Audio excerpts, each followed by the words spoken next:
Septic arthritis is also known as infectious arthritis and is usually caused by bacteria. It can also be caused by a virus or fungus. The condition is an inflammation of a joint that's caused by infection. Typically, septic arthritis affects one large joint in the body, such as the knee or hip. Less frequently, septic arthritis can affect multiple joints. What causes septic arthritis? Septic arthritis usually is caused by bacteria that spread through the bloodstream from another area of the body. It can also be caused by a bacterial infection from an open wound or an opening from a surgical procedure, such as knee surgery. In adults and children, common bacteria that cause acute septic arthritis include Staphylococcus and Streptococcus. Among young, sexually active adults, Neisseria gonorrhoeae is the most common pathogen for the condition. These foreign invaders enter the bloodstream and infect the joint, causing inflammation and pain. Other infections, such as those caused by viruses and fungi, can also cause arthritis. Viruses include hepatitis A, B, and C parvovirus B19, HIV, HTLV1, adenovirus, Coxsackie viruses, mumps, alphaviruses, flaviviruses. Fungi that can cause arthritis include Histoplasma, Coccidioides, and Blastomyces. These infections are usually slower to develop than bacterial infections. Who's at risk for septic arthritis? Young children and elderly adults are most likely to develop septic arthritis. People with open wounds are also at a higher risk for septic arthritis. In addition, people with a weakened immune system and those with pre-existing conditions such as cancer, diabetes, intravenous drug abuse, and immune deficiency disorders have a higher risk of septic arthritis. In addition, previously damaged joints have an increased likelihood of becoming infected. What are the symptoms of septic arthritis? Symptoms of septic arthritis usually come on rapidly with intense pain, joint swelling, and fever.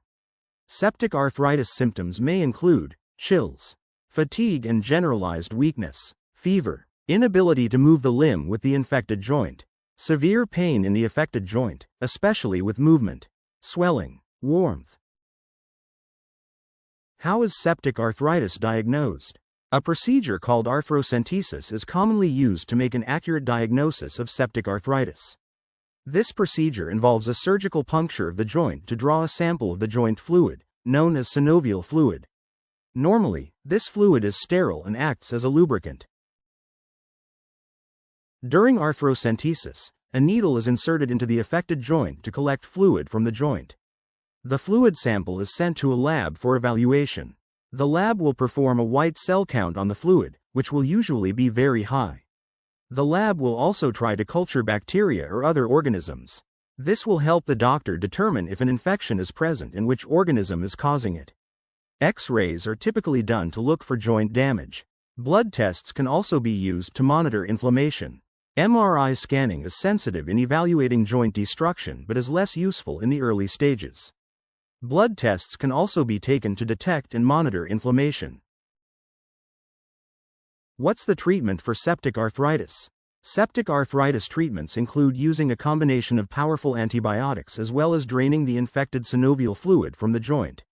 It's likely that antibiotics will be administered immediately to avoid the spread of the infection. Intravenous antibiotics are given, usually requiring admission to the hospital for initial treatment. The treatment, however, may be continued on an outpatient basis at home with the assistance of a home health nursing service. Initially, empiric antibiotics are chosen to cover a wide range of infections. If the bacteria can be identified, antibiotics specific to that organism are used.